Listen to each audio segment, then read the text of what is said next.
Gruesome Magazine. Hello once again. I am your host, Doc Rotten, and this is Gruesome Magazine, where we review the very latest in streaming and video on-demand horror movies.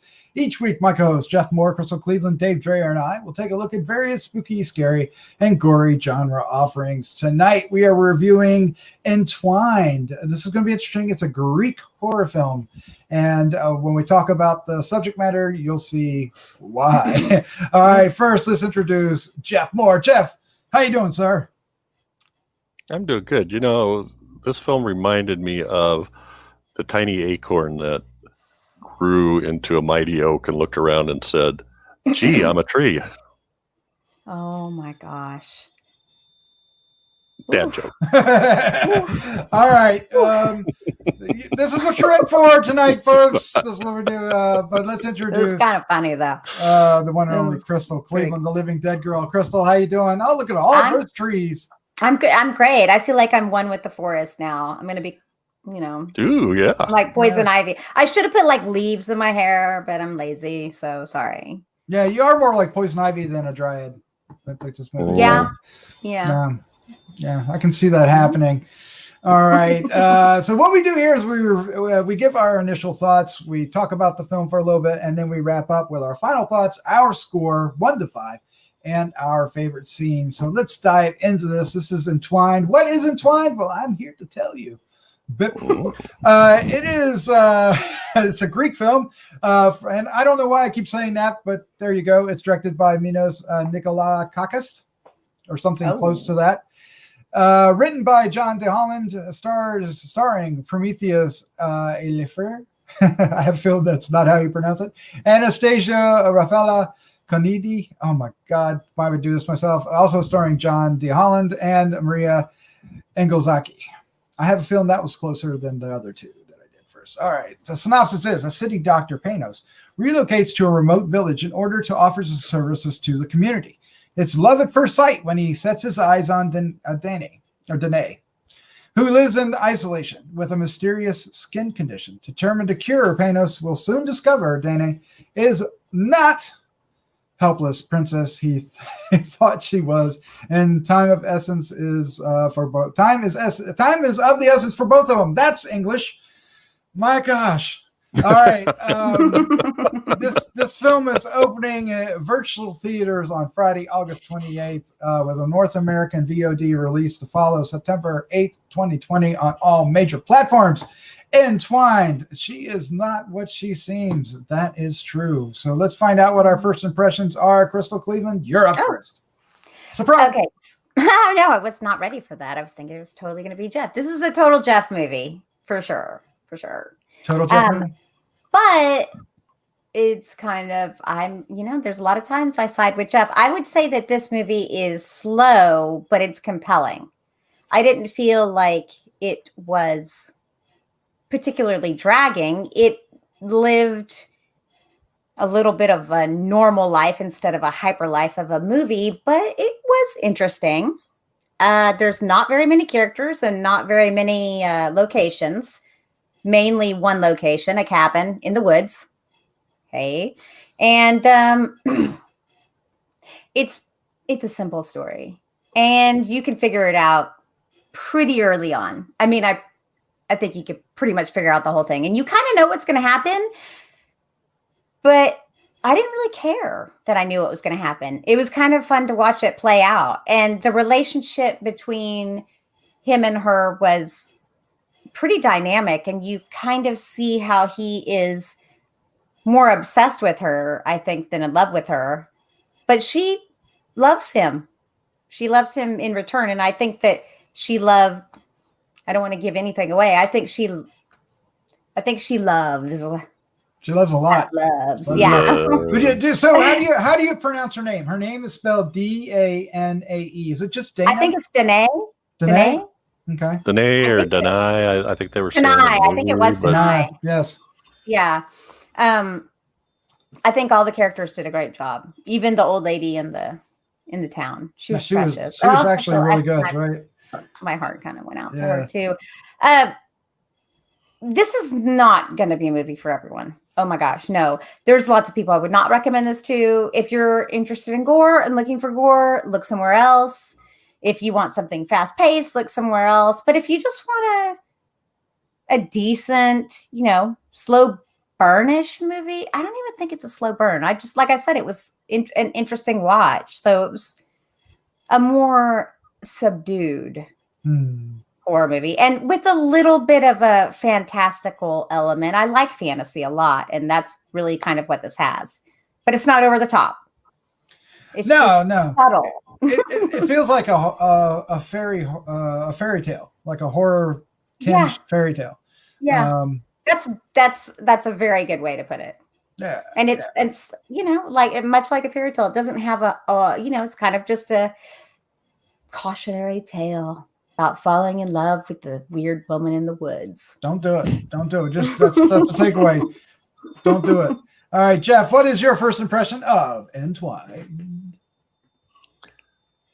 So that's exactly what I was going to say. Is it seems more like a fairy tale than a horror movie, and a rather languid fairy tale, very relaxed, slow pace, floating kind of lazily towards the end. Lazily, yes. I think it's well, I don't know that I should say lazy. I don't think the movie is lazy. It's just slow moving.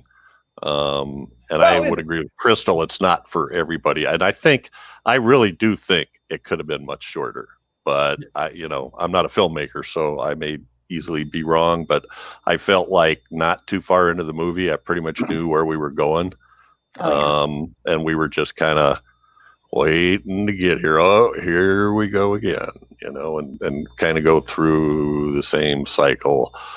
But it was interesting. But I just felt like it was a fairy tale. And I thought, and I don't know, I'm going to take a shot at her name, who played Danae. I'll just say Miss Kennedy. I thought she was captivating. Anastasia, yeah. Yes, she does a really good job at having that sort of mystical allure, without not being overtly sexual, if that makes sense. So yeah, and the cinematography and the setting, all that stuff was kind of cool, and the forest and what happens with the forest as he tries to do it. Kind of reminds me of a nightmare. You have one of those nightmares where you're trying to get from point A to point B. Maybe you have a test to take and you can't find the room, or you're trying to get out of the house and something's holding you back, or, the stairs are all gluey and sticky, like in Nightmare on Elm Street or something. That's kind of like what the forest does to them. You think he thinks he's going to go do something that's pretty easy, and it turns into an insurmountable task. So, but all in all, I still thought, and I don't want to make it sound, it probably sounds like I didn't like it, but it was just a little too, and I'll use that word again, a little too languid, I thought. Yeah, I think if you do use the word lazy to describe this, it's like how you would describe a lazy river. It's intended to be kind of slow and relaxing. It's not lazy in the way that you. No, the movie's beautiful. Describe somebody to be lazy, because there's a lot of craft in this film, and the craft makes this movie. The set, the design for it. The two actors are marvelous. Prometheus and Anastasia do a great job as the leads. But there are times when I got frustrated with this movie. There are two elements. One really got me going. The first one, not so much, because it was making a point, but it made its point pretty quickly and then kept making the point, was when he was wandering around in the woods over and over and over again. And it's like, I get it. I get it. Let's do something. You think different. He would have got it. Yeah. So, it's like, okay, dude. So it was a little taxing to watch that. Yeah. But and then the other thing is there is a twist at the end of the movie with another character, and it was so not a surprise at all. It was totally, and that kind of frustrated me a bit, that they drug it out and made it such a thing, because I think if you'd approached it a different way, and I don't want to be second guessing it, but there could have been an entirely different conflict going on there than what we got if some other information that we already knew was known by our characters. Even though the film didn't literally tell us, it was there from the get-go, and it would have been a little bit more interesting. But again, I'm second guessing the film, and I don't mean to be doing that, but that's what came to my mind as I'm watching this, last 10 minutes of the film, maybe 15 minutes. And that kind of took a lot of wind out of the sails. Up until then, and of course, after that, the actual finale, I thought this movie was just really beautiful and captured the local color, for the Greek village and the woods around it, and how the community was self-absorbed, and why eventually we learn, and then the contrast between him and his brother, who is a big-time contractor back in the city somewhere. I don't think did they ever name the city? It's just a big city in Greece, I would imagine, right? Who knows, right? I don't recall. Yeah, it doesn't matter. It's just a big city. So it's a big city versus, the small countryside. A village, Yeah. A literal village. We don't have those in the States like that. Yeah. But and it's that is it scary? It's never scary. No. It's never gory. There are special It effects. could have been, though. If I had gotten a hold of this movie, I could have given them some really good pointers on how to Make spice it scary. up. Yeah. There's quite Yeah. a few things that could have been done and added that really would have taken this movie and upped it. I mean, her basement thing, there's so many things they could have done. The creepy old man. I mean, there's like they did the weird some, but they bedroom, did. right? Yeah, they didn't go far enough. Mhm. I think. Well, I don't know if I think that was intentional. I don't think they wanted to go that far. I think they were where they went was what they wanted. They wanted. Oh no, I'm sure that's what it was, and that was a poor choice, though, because it's going to be more. It's boring a little bit in a way because of that. Well, it's because of the repetition. Good, almost the entirety of the second act is repetition of him wanting to escape, trying to escape, can't escape. Back he goes. Want to escape, can't escape. Back he goes. Now it also progresses, right? Because every time that happens, something different happens. So it is telling a story, but it kind of, the balance wasn't there, right? But I usually get engrossed in this like this, and this one, there was something I was thinking right off that I don't want to say because I don't want to spoil anything, but right off the bat, I was like, "It's this! Can't you see that? What's the matter with you?" Kidding. No kidding. So that kind of threw me off right away, and maybe the effects were too good or something. I don't know, but it just seemed a little. I don't know. I'm doing it now too. I'm just repeating myself. You do know that there is like an actual condition, and I think it's HPV that causes it. That sexually transmitted disease where there are people that look like they're growing into trees. You saw the photos of the legs and stuff. You can look it up. That's real. That's totally real. So I was like, that's interesting that they kind of included. I bet you maybe that's part of where this whole story came that's where about. he went, because he was trying to stick to science. Because he was a doctor, right? He's a modern doctor. He's not going to think dryad, right? No, he's not going to think. Yeah. I didn't understand the fire though. What does that have to do with anything?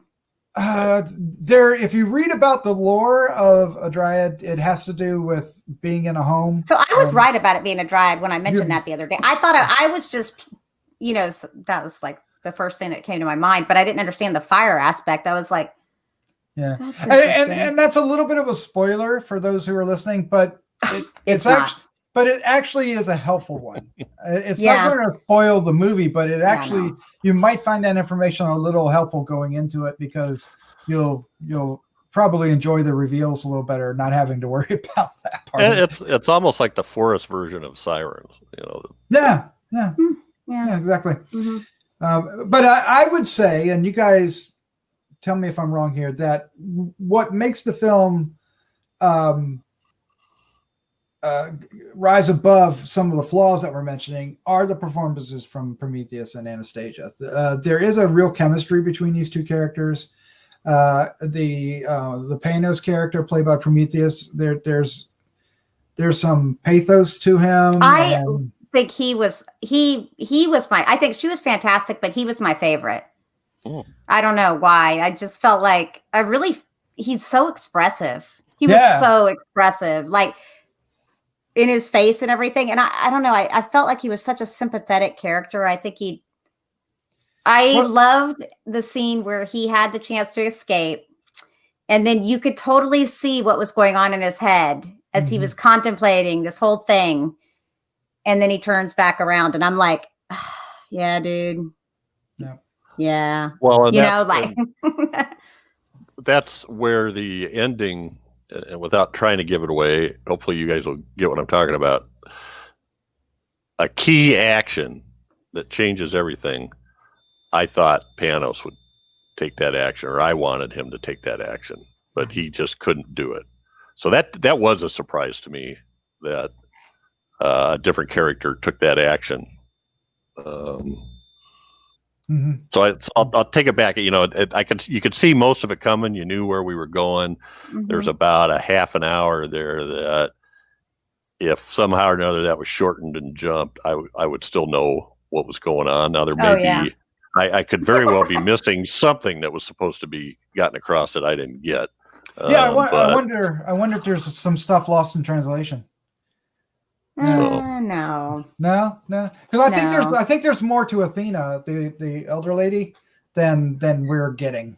Well, I mean, yeah, because they all knew about it. I mean, that woman's son was the old man. Yeah. I mean, they knew exactly what happened to him. I mean, and that's why they were boo-hooing. That's why the whole town is all messed up about it. They knew exactly what was happening to him. Exactly. That's why they're like, don't mess around with the girl. We don't have a doctor. Don't go out there. No. Yeah. So it's like that, it's like, don't go up to Dracula's castle. Right. So I appreciate though that think about this though. Had he not done what he did, his brother would have been in trouble. Yeah. That's not giving anything away. It's just his brother. Well, and it could be, and so there's some other thoughts there. His motivation originally was pure and magnanimous, as opposed to maybe when he lures other people. Which so I think maybe that ended up leading to the end result. That kind of informs the ending, her final decision. But so what's interesting is that his character goes through all these emotions of frustration, attraction, rejection, despair, all kinds of things, like and anger, like when he can't find a mirror and he's looking for a mirror and starts throwing things around, and but yet he's still drawn to her and comes back, and you feel all that, and that's like you were saying, Crystal, it all played out on his face, and there's a lot going on there. There's a lot of effects going on, or makeup at least, in respect. So the performances for me make this movie worthwhile. And I also think it's kind of beautiful. I like this whole sort of thing. This like foggy forest sort of. I don't know. I just find that very compelling. It's kind of spooky on its own, without needing much. Yeah, and I was really satisfied with the ending. I thought that the final couple shots really worked for me. It did for me too. I just wish that there would have been one little change, made me feel a little bit better. But it's fine. I mean, you know what I'm talking about? Like what had been taken would be given back, but once it's gone, it's gone. That was kind of the rules. Maybe. You know what I'm talking about? Yes. Yeah. All right, and you will find out what that is when you watch this film. Yeah. Coming August 28th. All right, let's wrap this up. Let's give our final thoughts, our score, and favorite scene. But before we do, if you like what you're seeing here, subscribe below. Hit the like button or the dislike button, and everybody's pointing at something. What are they pointing at? Look down there. I don't know. There's a bell down there. Hit that so you can get notified. Even further down, there's places you can leave some notes and comments, and we'd love to hear from you. You guys are distracting me so well. This is wonderful. All right. Let's do this. Our final thoughts, our score 1 to 5, and our favorite scene. Crystal, you're up first. Okay, so if you're into slower movies, I think you should watch it. I mean, I enjoyed it. I did. And I wasn't really expecting to. I'm going to give it a 2.75. Okay. It's like, it's good. It's good. You know, there's actually a few scenes that I liked, but I'm going to pick one that I felt was pretty funny and kind of captivating in a way, and kind of weird after it happened. But anyway, it was burning down the forest, trying to burn down the forest. Yes. Oh, that was actually the creepiest part, right? So yeah, it was really sad too. I was like, oh, that's cute. Yeah. That's cute. And that could have been that's one that could have been a lot scarier if they really right? They didn't have to, yeah. But they could have, right? All right, Jeff, you're up next. What's your final thought, your score, and favorite scene? Yeah, so I think if you go into this thinking that it's a sort of a beautiful fairy tale, so don't expect a lot of action and a lot of gore, but expect a lot of beautiful scenes, good acting. The story progresses, and there's a love story built in there, but it's a very odd love story. I think you might enjoy it. I'm also giving this a 2.75. I almost want to go 3, but maybe I'll go 2.9. Yeah, nice. I like that. And favorite scene, I will say, when we finally realize the identity of the old man. I thought, what, you lying wench. Nice. Yeah, for me it's not terribly different. This movie is quite lush. It's, you know, the scenery, the cinematography, the set design, everything really makes it work. And the actors really do a terrific job, and their chemistry is wonderful. For me, that makes this movie work. There are some repetitive, slow parts in the second act, and the masking of the twist at the end really kind of frustrated me. But even with that, I still want to give it a 3. I enjoyed this movie. That's where it belongs. I don't know if many of our typical horror fan, our typical audience that love horror films, will enjoy this particular film. You know, there's not, sometimes, you know, the action films can slide in. There's this, but these kind of films, you kind of have to be a Joseph Perry kind of guy, right? Right. I imagine Joseph Perry likes this film. Oh, yeah. Totally. So the more you're like, the more you're. I mean, we all kind of liked it, so it's there's plenty of much worse slow burns for sure. This was just an interesting one. But let's put it this way: if you didn't like The Witch, and you didn't like Lighthouse, and you don't like those kind of films, you're not going to like Hagazusa. Yeah, you're not going to like it. But if that is your cup of tea, this one's going to fit right in. Yeah. And the more you're into fables and fairy tales and a lot of the Ren Fair people will probably really like this. Bingo. That's right.